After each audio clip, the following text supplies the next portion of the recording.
देखिए, मैं आपको प्रश्नावली 5 कराने जा रहा हूँ, और जो हमारी प्रश्नावली 5 है इसका नाम है समांतर श्रेणी। इसका क्या नाम है? समांतर श्रेणी। अब जो समांतर श्रेणी जो प्रश्नावली है, इसमें 2-4 शब्द ऐसे हैं, यदि आप उनको जानोगे तो ही आपके जो ये प्रश्नावली है वो समझ में आएगी। जैसे मैं आपको बता सकता हूँ कि समांतर श्रेणी में क्या क्या होता है। तो जो समांतर श्रेणी है, आपने पुरानी छोटी क्लासों में बहुत सारे पैटर्न पढ़े होंगे। जैसे आप एक प्रकार से ये कह सकते हैं कि जो अपने आप में पहाड़े हैं वो भी एक प्रकार की श्रेणी है, वो भी एक प्रकार की क्या है? श्रेणी है। हम ये कह सकते हैं कि एक ऐसा क्रम जिसमें एक निश्चित समान अंतराल हो, वो समांतर श्रेणी कहलाती है। अब समांतर श्रेणी जो प्रश्नावली है, समांतर श्रेणी जो प्रश्नावली है, इसमें हमें सबसे पहले जो 5 है, इसमें क्या क्या जानेंगे हम। सबसे पहले देखिएगा, कोई भी समांतर श्रेणी है जैसे कि 2, 4, 6, 8 डैश डैश डैश, तो देखो जो पहला पद है और जो द्वितीय पद है, पहला पद है और द्वितीय पद है, इन द्वितीय पद दोनों के मध्य में क्या है? कोई एक निश्चित अंतराल है या नहीं? निश्चित अंतराल है। इसी तरह से हम दूसरी श्रेणी ले लें, 3 दूनी 6, 9, तो इनके मध्य में भी एक निश्चित अंतराल है। तो ये क्या कहलाती हैं? समांतर श्रेणियां कहलाती हैं। ये क्या कहलाती हैं? समांतर श्रेणियां। और जो समांतर श्रेणी होती हैं, उनके मध्य में जो अंतराल होता है उसे कहते हैं हम सार्वंतर। उसे हम क्या कहते हैं? सार्वंतर। सार्वंतर कहते हैं उसे क्या कहा जाता है? सार्वंतर। और सार्वंतर को डी से व्यक्त किया जाता है। सार्वंतर को किससे व्यक्त किया जा रहा है? डी से। किससे व्यक्त किया जाता है? डी से। तो कोई भी श्रेणी होगी, कोई भी समांतर श्रेणी जो होती है, उसमें ध्यान से देखना, इधर देखिए कि जो समांतर श्रेणी होती है उसमें जो पहला पद होता है उसको कहते हैं हम प्रथम पद। उसे हम क्या कहते हैं? प्रथम पद। उसे हम क्या कहते हैं? और प्रथम पद जो होता है, प्रथम पद, और जो प्रथम पद जो होता है इसे ए से व्यक्त किया जाता है। प्रथम पद को किससे व्यक्त किया जा रहा है? ए से। और जो सार्वंतर है, सार्वंतर, और जो सार्वंतर होता है उसे हम डी से व्यक्त करते हैं। किससे व्यक्त करते हैं? डी से। और यदि हमारे लिए ए दे दे, ए यानी प्रथम पद दे दे, और साथ में ही डी दे दे, सार्वंतर दे दे, तो हम सारणी को जो श्रेणी है उसको बना सकते हैं या नहीं? जैसे कि मैंने ये कहा कि जो प्रथम पद है वो क्या है मेरा? 3 है, और सार्वंतर भी 3 है। तो आप कैसे करोगे? 3, 3 प्लस सार्वंतर, फिर से जो हमारा ये पद आएगा, तो 3 और 3 ये हो गया 3, 6। अब जो 6 इसमें फिर से हम 3 जोड़ देंगे तो क्या हो जाएगा? 9। फिर से 9 में हम 3 जोड़ देंगे तो 12। तो हमारी इस तरह से जो श्रेणी है वो पूरी होती जाती है। समांतर श्रेणी जो है वो पूरी होती चली जाती है। एक निश्चित क्रम होता है इसमें। ये इसमें क्या होता है? एक जो सार्वंतर होता है वो समान रहता है। सभी के जो पद होते हैं, सभी पद जो होते हैं, उनमें सभी में जो स्पेस है वो, अर्थात जो दूरी है उनकी समान होती है। तो आप इस बात को जान गए होंगे। जाने, अब देखिएगा आगे। अब हमारे लिए जो प्रश्न है वो किस तरह से है? हमारी जो 5.1 प्रश्नावली है उसमें हम प्रश्नों को कराते हैं। तो देखो, जो हमारी 5.1 प्रश्नावली है उसमें जो पहला प्रश्न है वो कह रहा है कि हमारे लिए सार्वंतर दे रखा है और ए दे रखा है। क्या दे रखा है भैया? सार्वंतर और ए। तो देखो, प्रश्नावली जो 5.1 है उसमें ए दे रखा है और सार्वंतर ज्ञात कीजिए। तो मैं कौन सा सवाल कराऊं? सबसे पहले पहला करा दूं। तो देखिएगा, सार्वंतर ज्ञात करना है। और हाँ जी, तो देखो 5.1 जो प्रश्नावली है ना, उसका पहला सवाल, निम्न अनुक्रमों में, निम्न श्रेणी में क्या ज्ञात करना है? प्रथम पद ज्ञात करना है। और साथ में क्या करना है? सार्वंतर।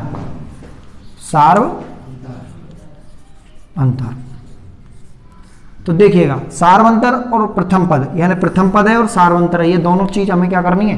ज्ञात करनी है। तो हमारा जो पहला प्रश्न है वो सारणी, आप बोलिएगा, हाँ बताइए।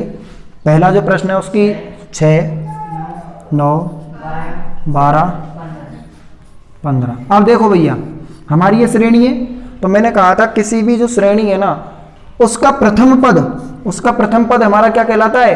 ए कहलाता है। उसका प्रथम पद क्या कहलाता है? ए। तो इसका प्रथम पद अर्थात ए बराबर क्या हो गया? 6। और यहां लिख लेना प्रथम पद। अब हमें सार्वंतर ज्ञात करना है, तो देखिएगा भैया सार्वंतर, और जो सार्वंतर है ना वो कैसे ज्ञात होगा? सार्वंतर ज्ञात कैसे होगा? सार्वंतर को हम डी से व्यक्त करते हैं, डी बराबर A2 माइनस A1। आ गया समझ में सबके? यानी जो सार्वंतर है उसको किस तरह से ज्ञात करेंगे हम?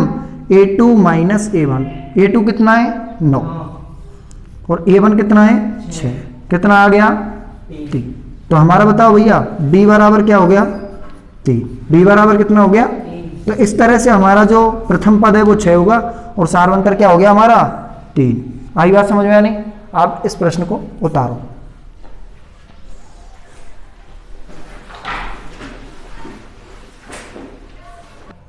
हमारा जो ये प्रश्न है, ये कौन सा प्रश्न है? दूसरा। ये कौन सा प्रश्न है? दूसरा। अब इसमें मुझे क्या ज्ञात करना है? सार्वंतर ज्ञात करना है और प्रथम पद ज्ञात करना है। तो हमें सारणी को देखने से, देखो सारणी को देखने से पता चला, देखने से ही तो पता चला है भाई प्रथम पद कौन सा है? -7। तो देखो प्रथम पद क्या हो गया? -7 हो गया। अब देखो सार्वंतर है, तो सार्वंतर, और जो सार्वंतर है उसका सूत्र क्या है? सार्वंतर का सूत्र क्या है? द्वितीय पद माइनस प्रथम पद। ये चीज समझ में आई या नहीं? द्वितीय पद कौन सा है मेरा? माइनस, और ये क्या हो गया भैया? -7। आई बात समझ में? डी बराबर आ गई। अब देखो डी है वो ये रहा, और ये -7 -9 है, ये -7 है, तो -9 और ये +7। आ गया समझ में? समझे? अब ये क्या है, जब इसको कैलकुलेट करोगे तो -2, तो डी बराबर कितना आ गया मेरा? -2। हमारा जो सार्वंतर है वो कितना आ गया भैया? सबका यही आ रहा है ना? इधर देखो, है ना? तो इस तरह से हमारा जो क्वेश्चन नंबर दूसरा है वो कंप्लीट होता है। हो गया? उतारिएगा।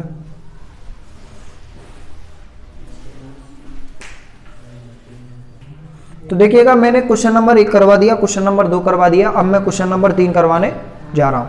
और जो तीसरा प्रश्न है वही प्रोसीजर रहेगा। प्रथम पद है, सारणी को देखने से ही पता चलेगा या नहीं?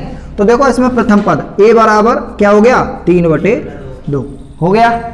a बराबर 3/2 हो गया। अब हमें क्या ज्ञात करना है? d बराबर सार्वंतर ज्ञात करना है, और d का मैंने सूत्र बताया है। क्या d का क्या सूत्र बताया था? बताइए।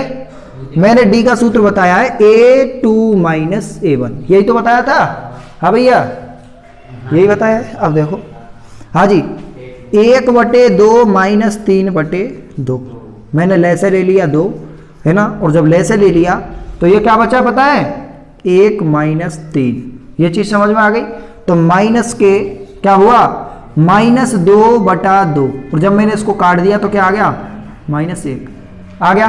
सार्वंतर भैया देखो क्या आ गया? सार्वंतर -1।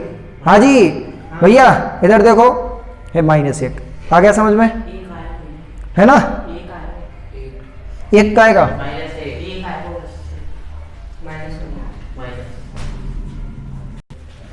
तो अब अपन का चौथा जो प्रश्न है इसको देख लीजिएगा। इसमें हमारा जो प्रथम पद है a बराबर क्या हो गया? 1, और d बराबर A2 माइनस A1। सार्वंतर ही तो ज्ञात कर रहे हैं, ठीक है? तो देखो -2 और ये क्या हो गया? -1, और ये देखो -2 में से, और ये प्लस का हो गया, तो d बराबर क्या हो गया? -3 आ गया समझ में? प्रथम पद ये हो गया। हमारे सार्वंतर निकालना है। -2 में से मैंने -2 में से मैंने 1 घटा दिया, तो -2 माइनस और माइनस किसके हो गए? प्लस के। 2 और 1 3 हो गया माइनस, ठीक है? अब देखो आगे इसी तरह से यहाँ a बराबर -1, सार्वंतर कितना हो गया भैया? -1। सार्वंतर कितना हो गया? -1। अब देखो आगे हमें d सार्वंतर, a प्रथम पद तो -1 हो गया, d निकालना है, सार्वंतर निकालना है। तो देखो जो सार्वंतर है उसको मैं किस तरह से करूंगा? 1 बटा देखो d बराबर a1 minus a2, sorry a2 minus a1, और 1 बटा 4 माइनस 1 माइनस माइनस 1 हो गया। अब देखो मैंने इसमें लहसा ले लिया 4, लहसा ले लिया, ये हो गया 1, और ये माइनस और माइनस प्लस प्लस 4 और ये क्या होगा 5 बटा 4। तो इसका सारवंतर कितना हो गया 5 बटे 4, इसका सारवंतर कितना हो गया 5 बटे 4, है ना। अब देखो आगे भैया, इसका जो सारवंतर है 5 बटा 4 आ गया, ठीक है। अब देखो आगे इसमें क्या हो गया, a बराबर 3 हो गया, d बराबर a2 माइनस a1, और a2 अपना कितना है, d बराबर 1 माइनस 3 बराबर माइनस 2। सारवंतर इसमें कितना हो गया, अतः प्रथम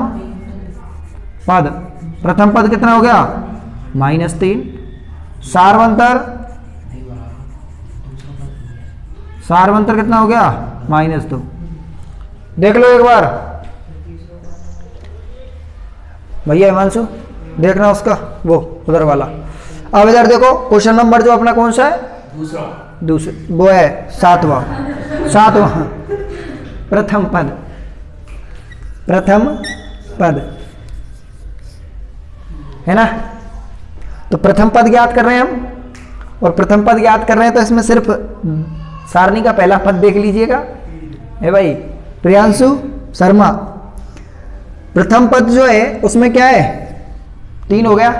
अब हमें सारवंतर ज्ञात करना है, क्या ज्ञात करना है सारवंतर, और सारवंतर को अपन क्या कहते हैं d, सारवंतर को अपन d कहते हैं, d बराबर है ना क्या हो गया a2 माइनस a1, a2 अपना कितना है -2, और ये माइनस, और ये कितना हो गया 3, और ये आप जोड़ोगे तो कितना आ जाएगा, हाँ जी -5। तो d बराबर कितना हो गया, d बराबर जो d है इधर देख लीजिए, दिखाई नहीं दे रहा है तो d बराबर -2 -3, और ये हो गया d बराबर -5। ये हमारा जो सारवंतर है वो कंप्लीट होता है।